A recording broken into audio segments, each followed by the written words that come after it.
pihak-pihak terkait. Ya memang isu itu lumayan agak tergiring. Kesibukan yang lainnya selain freelance itu ada apa aja, Bang?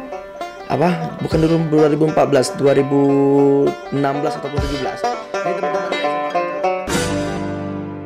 Assalamualaikum warahmatullahi wabarakatuh. Halo Sobat SP. Selamat datang di podcast Sumber Suara. Suara mahasiswa, mahasiswa berani, mahasiswa beropini. Nah, hari ini kita bakal membahas isu-isu santai, tentunya ngobrol-ngobrol santai tentang isu yang ada di lingkup kampus biru kita UIN Araniri Banda Aceh. Nah, pastinya hari ini aku nggak akan sendiri, karena kalau sendiri itu namanya monolog, bukan podcast. Daripada ngawur, langsung aja kita sambut bintang tamu kita, Bang Irwandi.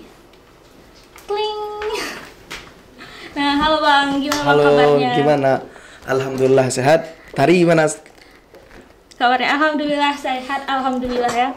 Biarpun cuacanya hujan tapi panas sebenarnya. Panas Iya, dengan isu-isu uapnya. sekarang yang memang sangat mencuat. Iya, benar sekali, karena sebentar lagi mahasiswi di kampus kita UIN Araniri ini bakal menyelenggarakan pesta demokrasi nih, Bang. Iya, itu memang rutinitas tahunan yang harus diselenggarakan oleh pihak-pihak terkait.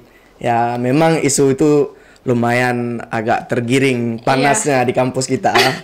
Apalagi ini mahasiswa-mahasiswa pasti pada kepo kan, gimana sih sistem perpolitikan kampus, ataupun siapa sih yang bakal nyalek nih jadi Nyalek ya. presiden. Iyalah, nyalek. Nyalek versi mahasiswa. Karena 2024 kemarin bulan lalu ya, beberapa bulan yang lalu kita juga udah menyelenggarakan pesta demokrasi nih rakyat Indonesia. Nah, sekarang tepatnya di bulan Mei atau di bulan Juni nanti kita akan juga menyelenggarakan jadi belibet nih, Bang. Iya, pemilihan presiden dan senat mahasiswa Iya. UIN. Nah, Bang, ngomong-ngomong, sekarang lagi sibuk apa nih? Ya, sekarang pasca sarjana kita memang freelance ya. Pergi kemana-mana dulu, have fun, nikmatin sebelum nanti memprogramkan kelanjutan S2 atau gimana. Jadi sekarang masih freelance. Ya, self reward tuh kadang memang penting, Bang ya. Saya aja yang masih mahasiswa nih memang sering sekali healing, itu traveling kemana-mana, karena self reward kayaknya memang untuk semangat motivasi diri aja gitu. Iya, Bang. betul, Tari. Kesibukan yang lainnya selain freelance itu ada apa aja, Bang? Ya, Ada, misalkan abang nih selaku aktivis mahasiswa dulu. ya dulunya. Ya. Sekarang karena sudah jadi alumnus ya. Iya. Jadi selaku aktivis mahasiswa, apakah ada rencana untuk terjun ke sistem perpolitikan atau gimana, Bang? Iya, memang ketika kita berbicara perpolitikan UIN Araniri, terkhusus teman-teman yang terhimpun, tergabung dalam beberapa ormawa di UIN Araniri, mungkin banyak fokus tujuannya berada dalam ranah politik. Baik nanti ada yang intelektual, mereka melanjutkan studi S2 di luar negeri maupun di luar daerah. Tetapi kebanyakan mahasiswa UIN Araniri ini udah tercipta untuk terjun ke dunia politik. Tapi untuk saya sendiri ketika hari ini berbicara politik praktis, saya belum punya niatan untuk turun. Tetapi untuk membantu siapa untuk dimenangkan itu mungkin agak tertarik, karena untuk menambah jaringan dan relasi serta pengalaman dalam berpolitik. Kita tidak tahu 5 tahun ataupun 10 tahun ke depan bagaimana kita mungkin juga akan berada dalam ranah tersebut. Tapi ketika sekarang udah membantu teman-teman ataupun siapa yang ingin nyalek di pilkada ke depan, tentu itu menjadi pengalaman besar dan membangun relasi untuk kita ke depan. Gitu tadi. Nah, Bang, ngomong-ngomong nih, karena tadi mantan dari aktivis mahasiswa, mungkin memang tertarik ke dalam dunia kepemimpinan, misalnya sering aktif di training, atau memang ada panggilan jiwa nih, Bang? Dulu 2014 saya juga udah sedikit berada dalam lingkup-lingkup kepemimpinan ketika bukan dulu 2014, 2016 ataupun 17. Jadi teman-teman di SMA mencalonkan saya sebagai ketua OSIS. Jadi dari situ awalnya tertarik dalam kepemimpinan, walaupun di sana belum diberikan kemenangan pada tahun 2016-2017 itu. Tapi semenjak kuliah kemarin, awal-awal saya juga freelance sebagai pedagang, jualan-jualan kebab di Darussalam. Namun ketika kemarin di himpunan di Fakultas Dakwah dan Komunikasi. Saya berasal dari jurusan Manajemen Dakwah. Teman-teman menyarankan, ini udah ada pemilihan di kampus, tepatnya di Fakultas Dakwah, kamu naik sebagai ketua himpunan.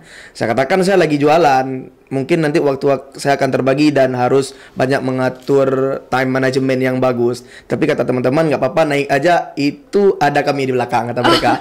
Angin surga sudah duluan digaung-gaungkan oleh mereka, naik aja tenang, ada saya di belakang. Nanti apapun kami backup dan kami cover.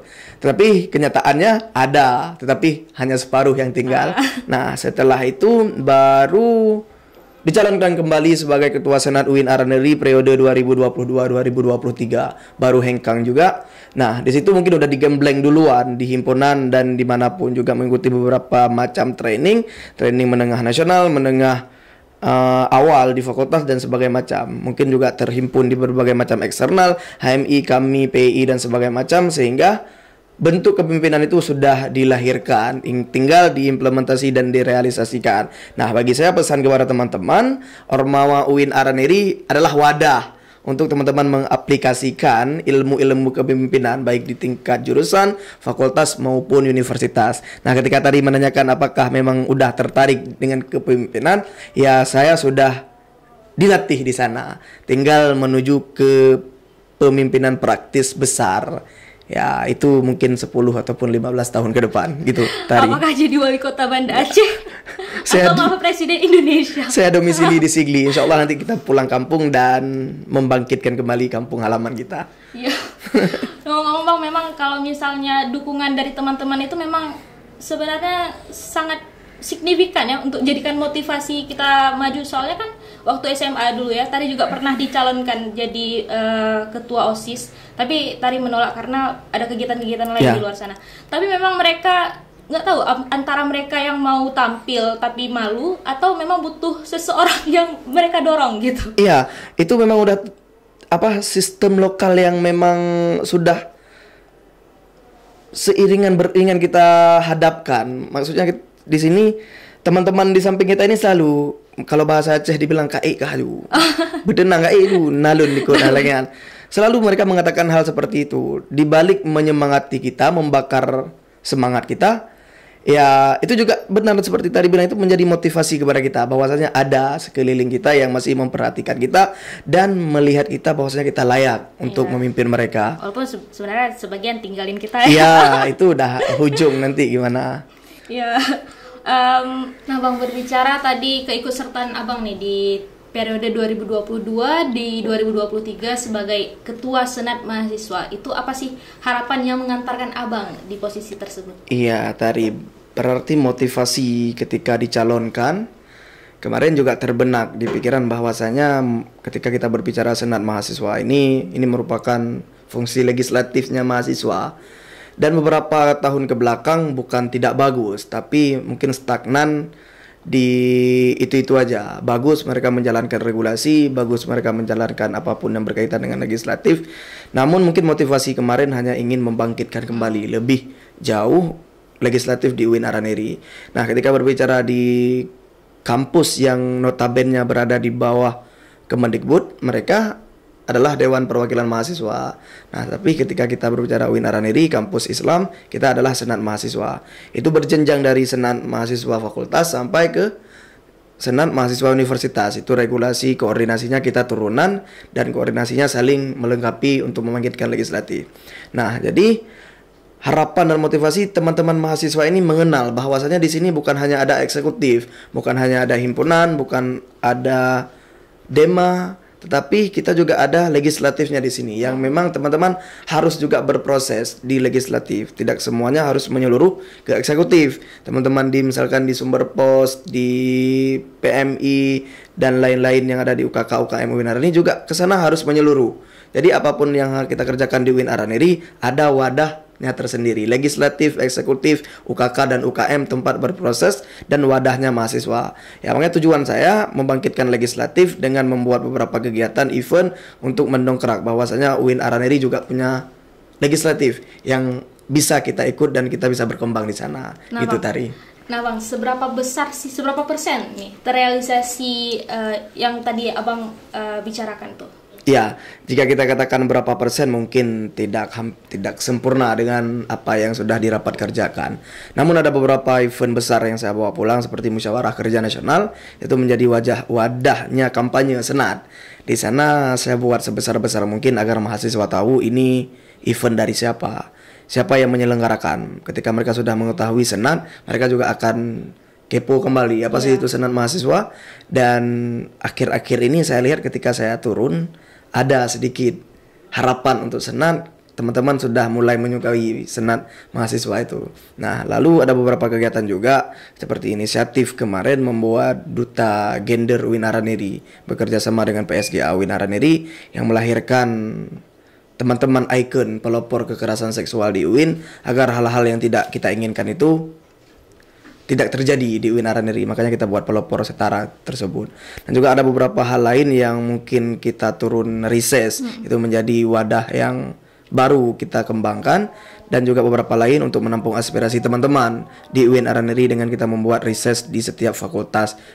Kita jumpain, kita datang ke satu-satu fakultas tersebut gitu tadi. Iya Bang, karena kalau misalnya ini kita juga bisa jadi media promosi sendiri ya untuk UIN, nggak hanya Humas UIN yang bekerja untuk mempromosikan UIN. Kita selaku mahasiswa, terlebih Ormawa dan Demas dan Sema itu sebagainya, itu juga ikut aktif untuk mempromosikan UIN. Terus yang tadi pahami juga, ini juga jadi ladang ini ya, tumbuh kembang nih untuk menempa nih mahasiswa. Karena kalau misalnya dia langsung terjun nih ke dunia kerja misalkan, tapi dia tidak ada di tempat untuk kerjasama sesama manusia, itu tidak ada hubungan sosialnya, itu kurang baik, itu pasti dia ya kayaknya 2/10 akan gagal di dunia kerja.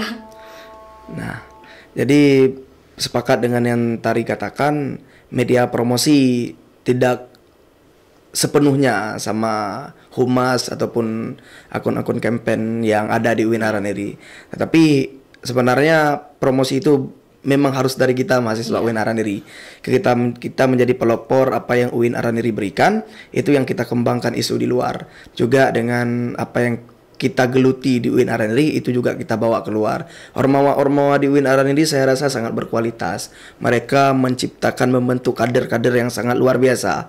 Teman-teman di Ormawa ini kita lihat hari ini track recordnya dan juga prestasi-prestasi hari ini banyak sekali. Ada yang sudah memimpin Irjen, ada yang sudah memimpin DPR, ada yang sudah berada di dinas-dinas, ada yang sudah berada dimanapun. Itu adalah mahasiswa UIN Araneri yang dulunya mereka pernah berdemokrasi, mereka pernah menggeluti, mereka pernah terhimpun dalam dewan maupun dalam senat, dalam apapun yang berada di UIN Araneri. Hari ini kita lihat hasil dari proses mereka dulu. Mereka sudah berada dalam lingkup besar politik di Aceh ini. Mereka menjadi orang-orang yang berpengaruh karena proses yang mereka lewati di UIN Araneri tersebut. Itu tadi.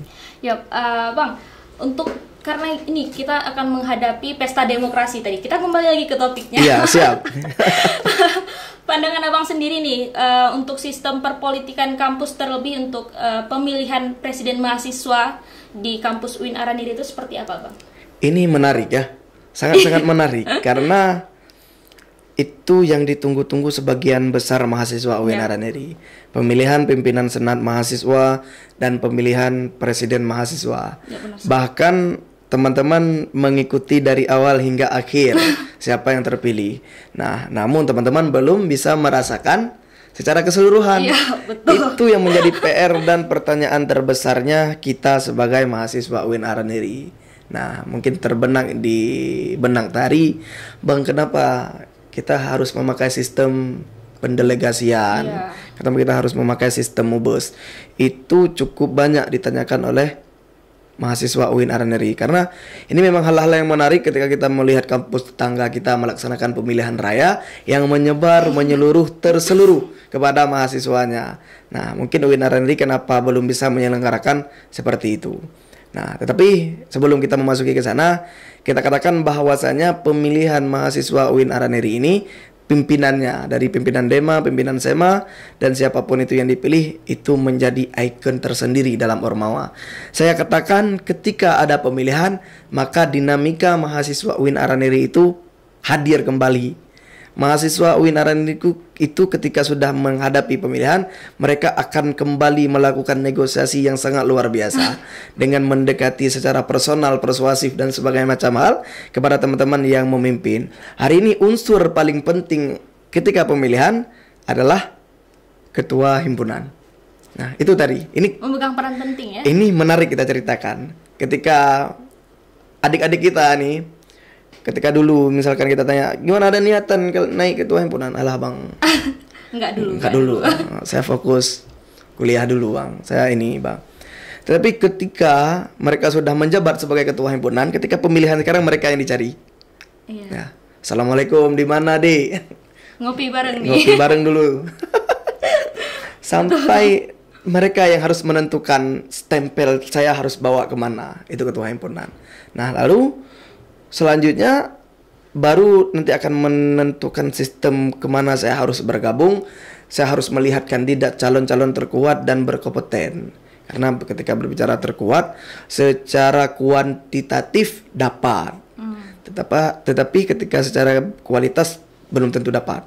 Nah, jadi timbang menimbang itu juga harus dijadikan landasan oleh ketua himpunan sebelum memberikan suara mereka ke siapa. Kita lihat kualitas dan kapasitas serta kapabilitasnya calon-calon yang akan memimpin UIN Araniri. Nah, seperti itu dulu. Tadi mungkin pertanyaan selanjutnya bagaimana? Bang, kalau misalnya tadi ada sedikit dibahas itu pemilihan mubas ya untuk di UIN ya saat ini. Itu menurut Abang seberapa persen efektifnya untuk dipakai nih di sistem pemilihan itu? Oke, ketika berbicara efektifnya mungkin saya ceritakan sedikit di awal. Mungkin setelah transisi dari sekolah tinggi misalkan UIN Araniri, lalu mereka bertransisi ke Institut Agama Islam, sekolah tinggi Institut Agama Islam, baru terakhir di universitas. Nah, jadi mungkin ada perubahan-perubahan regulasi ya. Mungkin dulu UIN Araniri pernah melakukan pemilihan raya. Oh iya benar. Ya, sebagaimana kita tahu sejarahan, pernah mereka melakukan pemilihan raya dengan melibatkan seluruh elemen mahasiswa. Tetapi setahu saya nih ya, mungkin nanti teman-teman bisa mencari tahu lagi di luar gimana. Setahu saya ketika sudah transisi ke Universitas Islam Negeri Araniri, sistem dari pemilihan raya itu sudah dihilangkan. Karena turunan dari Dirjen PTKIN terhadap peraturan mahasiswa dan juga dikonversi menjadi pedoman organisasi mahasiswa di bawah SK Rektor tahun 2019. Nah, di situ memang ada undang-undangnya tersendiri yang menyatakan tentang fungsional, tentang kedudukan, tentang tata cara pemilihan, dan apapun itu tertuangkan dalam POM, Pedoman Organisasi Mahasiswa UIN Araniri. Nah, terlepas dari itu, mungkin teman-teman merujuk ke situ semua. Ketika dibaca, himpunan dipilih secara keseluruhan. Makanya himpunan dipilih oleh seluruh mahasiswa di prodinya, himpunannya. Lalu naik ke atas, Dewan Eksekutif Mahasiswa Fakultas dipilih melalui sistem pendelegasian per himpunan. Nah, maju lagi mereka sebagai calon ketua Dema Fakultas dengan delegasi-delegasi yang didelegasikan oleh himpunan. Lalu naik ke Dewan Senat Mahasiswa Fakultas yang dipilih juga melalui sistem pendelegasian yang otomatis menjadi anggota senat nantinya. Lalu naik ke atas lagi, dituliskan juga dalam POM tersebut bahwasanya pemilihan Dewan Eksekutif Mahasiswa Universitas juga melakukan sistem pendelegasian, yaitu musyawarah besar yang diwakili oleh delegasi dari setiap himpunan.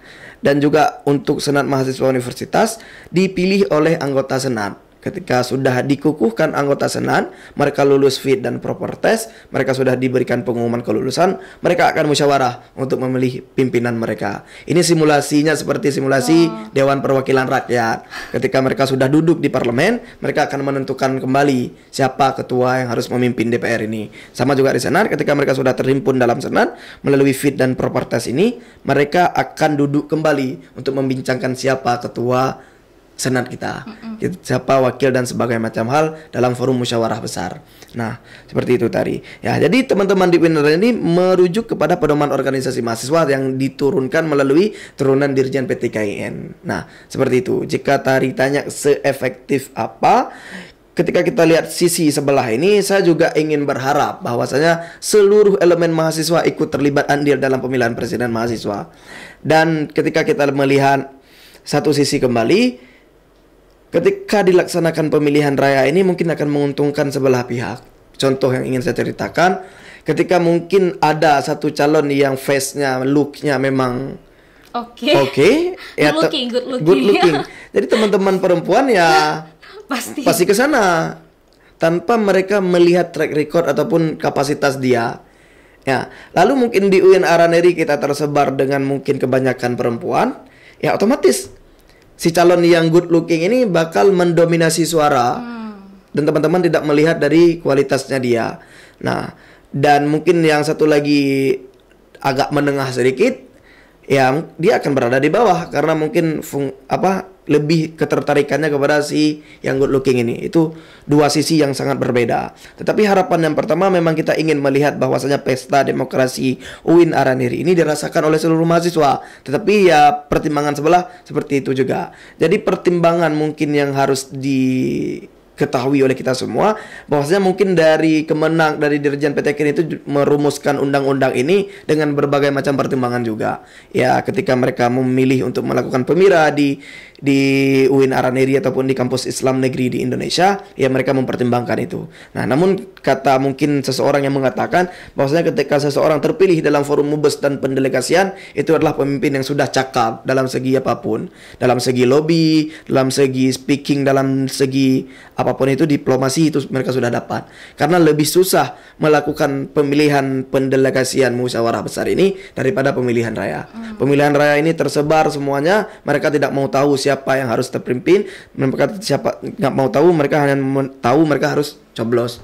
Nah, tetapi ketika sistem pendelegasian ini, teman-teman harus membuat diplomasi, teman-teman harus merangkul koalisi, teman-teman harus bersilaturahmi, teman-teman harus menyambangi semua himpunan yang menyeluruh untuk meminta dukungan. Jadi sistem silaturahmi, sistem komunikasi ini terjalankan, semua akan mengenal dan nanti tugas ketua himpunannya mengenalkan kembali kepada anggota-anggotanya bahwasanya ini presiden mahasiswa yang terpilih. Nah, jadi itu yang perlu teman-teman ketahui ketika melirik pemilihan Presma dan Senat di UIN Araneri. Ya, kita mungkin semua berharap untuk kita bisa melakukan pencoblosan bersama, tetapi ada sistem yang tidak memperbolehkan kita seperti itu. Karena ketika kita melawan, itu menjadi celah orang menggugat. Ketika kita melawan sistem, kita membuat pemira dengan tidak merujuk kepada apa-apa, yaitu akan menjadi blunder kepada kita sendiri. Tapi ketika kita mengikuti peraturan seperti ini, kita aman, kita bisa berada dalam lingkup undang-undang yang terlindung. Seperti itu. Ya, undang-undang mahasiswa di pedoman organisasi mahasiswa tersebut. Gitu tadi. Nah Bang, dan juga Sobat SP mungkin tadi pernah baca-baca nih pada tahun 2010, tadi mungkin mau disebutkan juga 2010 itu sistem pemilihan di UIN itu pemira ya kalau nggak salah. Iya, kayaknya masih pemira. Iya kan, masih pemira. Itu kan kemudian berganti ya sesuai dengan menjadi mubes. Itu apakah ada kemungkinan untuk sekarang ataupun di masa yang akan datang itu akan berubah kembali menjadi pemira? Iya, saya rasa itu sangat-sangat memungkinkan. Ketika teman-teman seluruh Indonesia yang terhimpun dalam Senat PTKIN Indonesia dan teman-teman yang berada di Universitas Islam Negeri Indonesia mempunyai keresahan bersama seperti kita ini. Jadi teman-teman bisa membawa suatu legal drafting ataupun policy brief itu tersebut dibawa kepada Dirjen dengan permintaan perubahan regulasi terhadap tata cara pemilihan. Sangat-sangat memungkinkan kalau menurut saya tadi. Tetapi harus ada keresahan bersama yang diadvokasikan ke atas. Nah, nanti bisa jadi 3 ataupun 5 tahun ke depan regulasi ini akan berubah. Nah, jadi advokasi harus dilayangkan terus menerus dan harus melalui legal drafting tertentu gitu, agar dilihat dan dilirik bahwasanya Universitas Islam Negeri punya keresahan bersama pada tata cara pemilihan. Mereka tidak dapat menyeluruh untuk melakukan pencoblosan terhadap presiden mahasiswa dan ketua senat kampus Islam karena mereka terhalang melalui regulasi-regulasi yang diturunkan tahun-tahun ke belakang. Gitu tadi. Nah, benar banget Bang. Apalagi kalau misalnya sekarang nih ada isu-isu nih, kabar burung lah istilahnya. Kabar burungnya kalau misalnya yang naik jadi calon legislatif ataupun calon presidennya itu mementingkan sistem apa tadi, hubungan sosial lah dengan masyarakat. Artinya dia mencari koalisi. Jadi ada yang misalnya ini kurang pendukung, jadi dia salah. Jadi muncullah isu kalau misalnya lebih baik diganti jadi sistem pemilihan raya karena lebih adil gitu, karena seluruh masyarakat tadi itu jadi ikut serta di dalam pemilihan. Itu kabar burungnya. Itu kalau misalnya menurut Abang, kalau misalnya terlepas dari aktivitas ataupun Abang sebagai senat mahasiswa, ini sebagai mahasiswa biasanya ini mahasiswa UIN nih. Kalau misalnya seperti itu gimana Bang? Tidak diikut sertakan nih di dalam pemilihan gitu. Iya, ini saya jawab yang pertama dulu. Jadi ketika terdengar isu-isu seperti tersebut itu, disitulah kita lihat kecakapan politiknya pemimpin UIN Araneri mahasiswanya. Maksud yang saya sebutkan di sini, ketika misalkan dalam pencarian koalisi, nah lalu mereka tidak bisa menerima dan sebagainya macam hal apapun.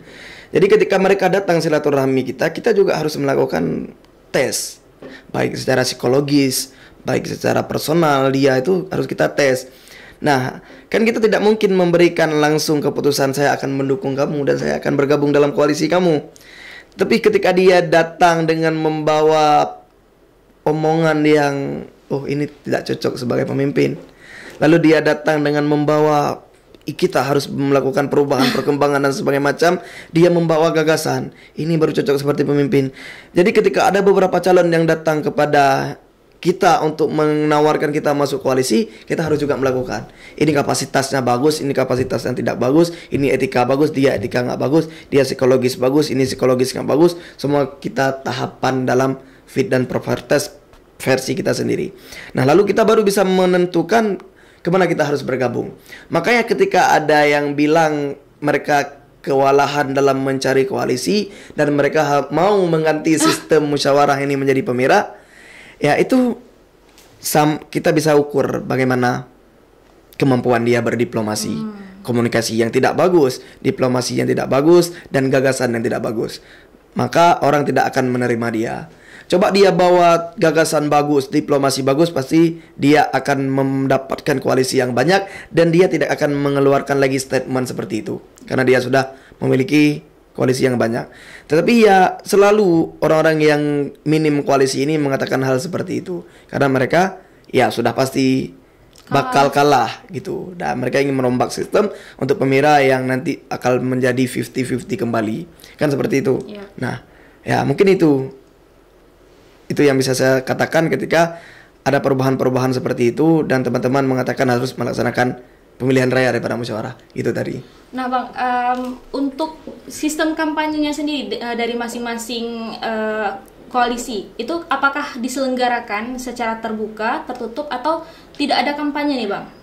Iya, sebagaimana kita tahu ketika musyawarah besar itu non-kampanye. Kampanye mereka hanya kampanye internal yang nantinya akan dikirimkan perwakilan-perwakilan, ya mungkin di warung kopi ataupun di indoor-indoor tertentu membahas strategi taktis dalam pemilihan nanti, gitu. Nah, jadi upaya dari masing-masing koalisi ini, karena mungkin pemilihan mubas ya, mungkin makanya nggak ada kampanye yang itu jadi upaya mereka untuk memperkenalkan diri sebagai calon presiden mahasiswa kepada seluruh mahasiswa Universitas Islam Negeri Araniri ini seperti apa Bang? Upaya mereka ya? Ya, nanti mungkin secara media sosial teman-teman akan memposting secara keseluruhan, baik di nanti Instagramnya Senat dan Instagram teman-teman koalisi lainnya nanti. Dan juga nanti beberapa hari ke depan teman-teman dari Senat mahasiswa dan KIP itu akan melaksanakan debat terbuka. Nah, mungkin di situ ajang teman-teman memperkenalkan calonnya. Jadi ya mungkin pesan kepada seluruh mahasiswa UIN Araniri ketika debat calon presiden mahasiswa itu berlangsung, harap untuk berhadir teman-teman mahasiswa UIN Araniri untuk melihat bagaimana kapasitas calon pemimpin kalian ke depan.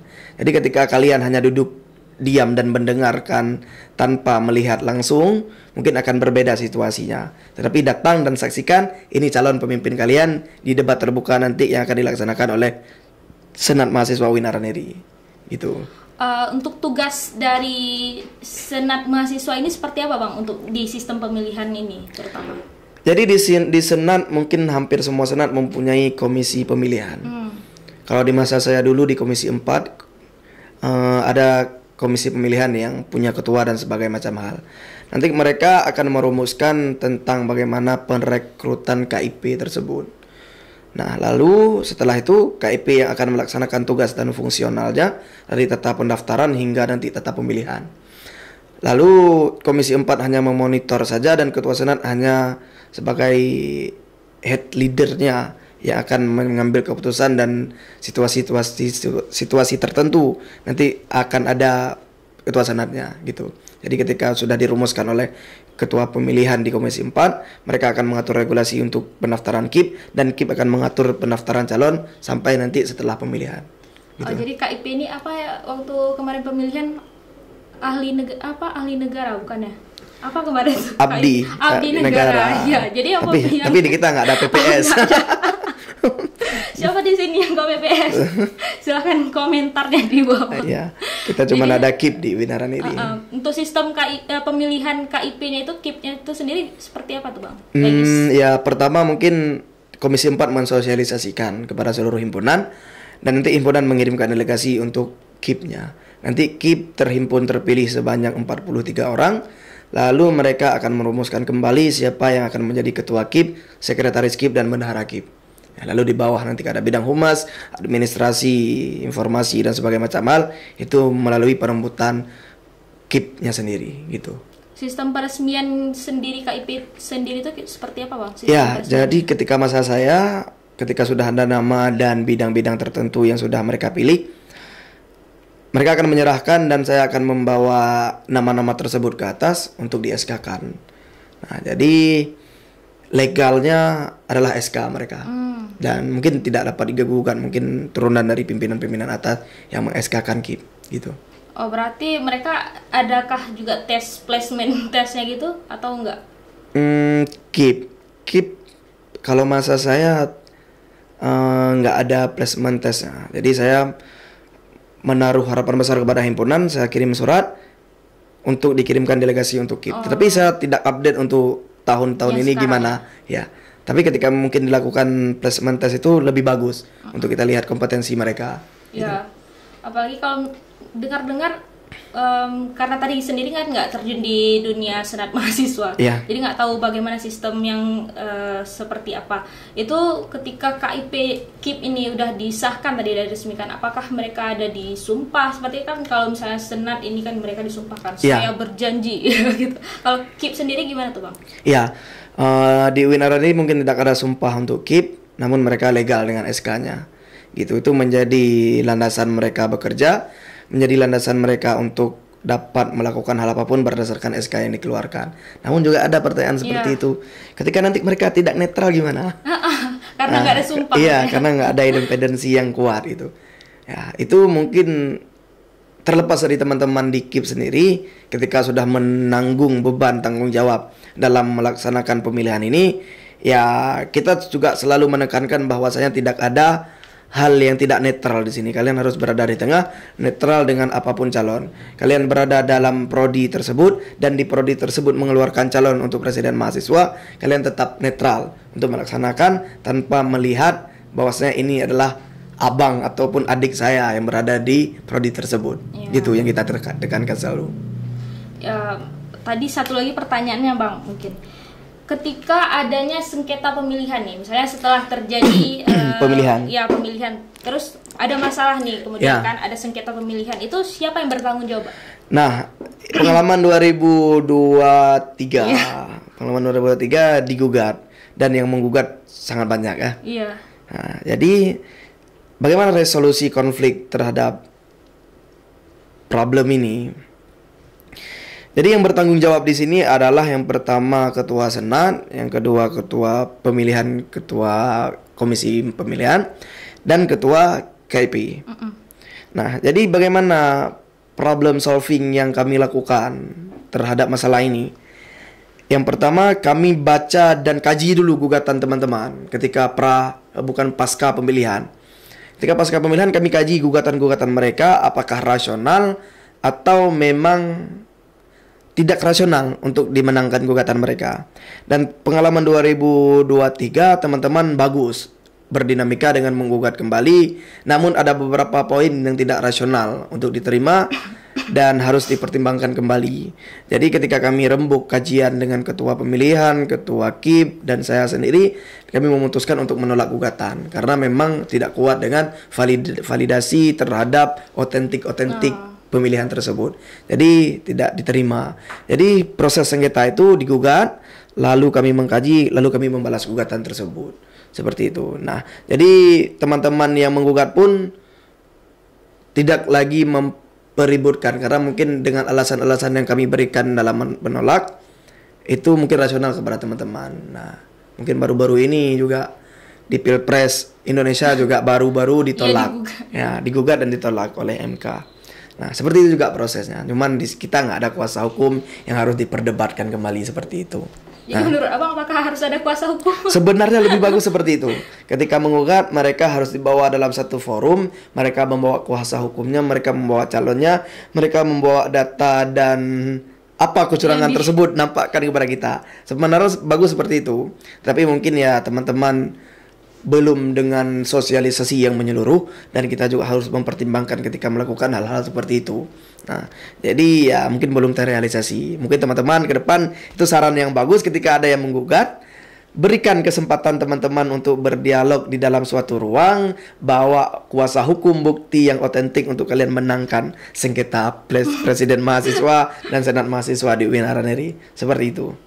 Nah, Bang, mungkin untuk penutupan closing statement-nya nih, Bang, terkait harapan ataupun apalah yang Abang harapkan untuk UIN Araneri ini, terutama untuk pemilihan sistem sistem pemilihan ataupun. Iya, terima kasih Tari. Mungkin di closing statement ini mungkin udah lama juga kita udah beberapa. Sebenarnya udah bosan kadang mungkin orang-orangnya, tapi ini sebenarnya panas ya.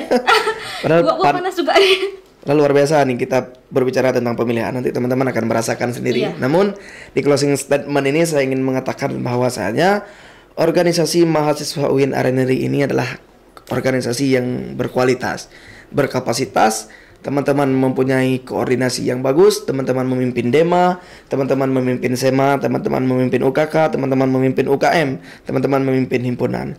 Kalian adalah orang-orang terpilih yang sangat-sangat terpilih. Kalian berhimpun di sini sebagai wadah proses, teman-teman berhimpun di sini mencari pengalaman relasi, kalian menambah ilmu, pengetahuan, pengalaman dan sebagainya macam hal. Kalian bisa menentukan bagaimana mengerjakan event dan sebagainya macam hal. Kalian punya rapat planning, organizing, actuating dan sebagainya macam hal. Kalian temukan di himpunan. Kursi perkuliahan hanya dapat dipergunakan untuk teori, tetapi organisasi dapat dipergunakan untuk aplikasi setiap materi yang kalian temukan. Dan organisasi mahasiswa UIN Araneri, saya katakan bahwa organisasi yang produktif. Teman-teman harus berada dalam lingkup tersebut untuk mengetahui bagaimana kondisi di dalamnya, karena perubahan ada di tangan teman-teman. Dan semoga pemimpin-pemimpin yang terpilih di tanggal 14 ini ya, kalau nggak salah ya. 17 ya, berapa? Iya, pokoknya yang terpilih di bulan ini adalah pemimpin-pemimpin terbaik UIN Araneri. Teman-teman sudah diedukasi, teman-teman sudah mempunyai ilmu dalam memimpin. Teman-teman harus menjadi role model, menjadi ikon UIN Araneri di internasional, di nasional maupun lokal. Kalian mengemban 25.000 mahasiswa UIN Araneri yang di bawah tanggung jawab kalian. Ketika ada hal yang mempersulit mahasiswa UIN Araneri, kalian adalah garda terdepan yang harus menyuarakan. Ketika ada administrasi yang menyulitkan seluruh mahasiswa UIN Araneri di UIN, kalian harus menjadi pelopor untuk memudahkan semuanya. Kalian harus menjadi wadah aspirasi, kalian harus menjadi penanggung jawab mahasiswa UIN Araneri selama periode kalian memimpin. Jadikan mahasiswa UIN Araneri ini sebagai rakyat yang harus kalian pimpin secara teratur dan terstruktur. Teman-teman mahasiswa UIN Araneri juga mengharap penuh kepada pemimpin-pemimpin yang terpilih. Jadikan mereka untuk menjadi satu hal yang harus dibanggakan, bahwasanya kita mempunyai presiden mahasiswa dan pimpinan mahasiswa yang berkualitas dan pro terhadap mahasiswa. Seperti itu aja tadi. Ya, benar banget Bang. Karena presiden mahasiswa yang terpilih nantinya menjadi wajah baru, ya kan? Yang Iya. nantinya akan membawa angin baru untuk periode UIN yang lebih baik, nih Bang. Iya. Ini ketika nanti mereka lihat siapa yang terpilih harus terbenakkan di benak masyarakat. Misalkan ketika melihat tari, oh dia presiden mahasiswa UIN Araneri. Ketika nanti melihat siapapun, oh dia presiden mahasiswa UIN Araneri. Tanpa dijelaskan dan tanpa dinarasikan dengan kata-kata, first impression mereka itu harus mengatakan, oh dia mahasiswa UIN Araneri. Itu mahasiswa yang UIN harapkan. Tetapi ketika mereka mengatakan itu mahasiswa UIN Araneri, itu dalam konteks positif. Nah, jangan negatif. Kalau negatif itu jadi bumerang ke UIN Araneri. Blunder juga nanti. Iya, blunder juga. Oh, ini mahasiswa UIN ini yang kasus kemarin ya.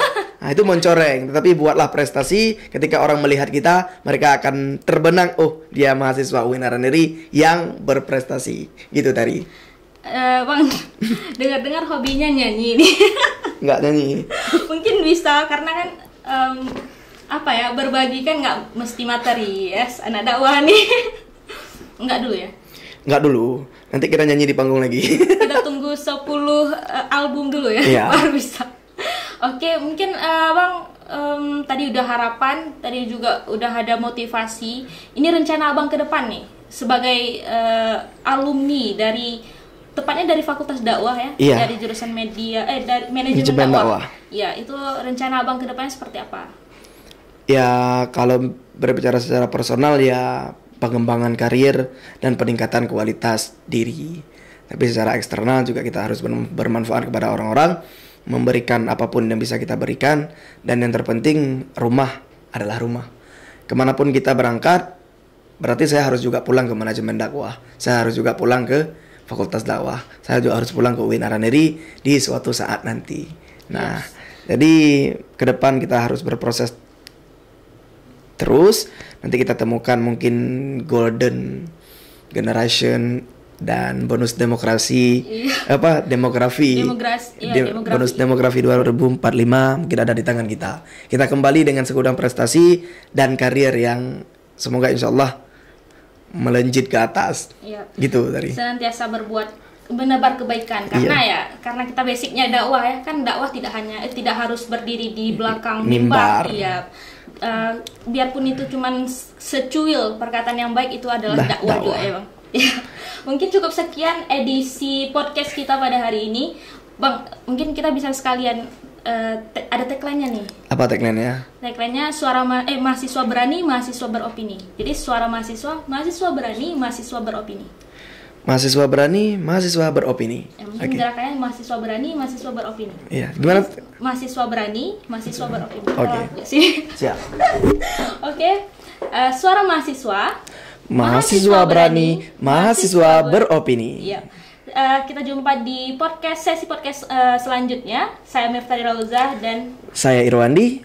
Mohon undur diri. Terima kasih semuanya. Jangan lupa stay tune dan subscribe juga YouTube channel kita di Sumber Pos TV, kemudian media sosial lainnya di TikTok Sumber Pos, di Instagram Sumber Pos, dan mungkin Abang mau sekalian promosi @wandi_sv. Terima kasih. Editor yang ditambahin di sini, ting ting. Jaya terus Sumber Pos menjadi pelopor pers yang netral dan bebas bersuara. Independen dan jujur. Iya. Baik, assalamualaikum warahmatullahi wabarakatuh.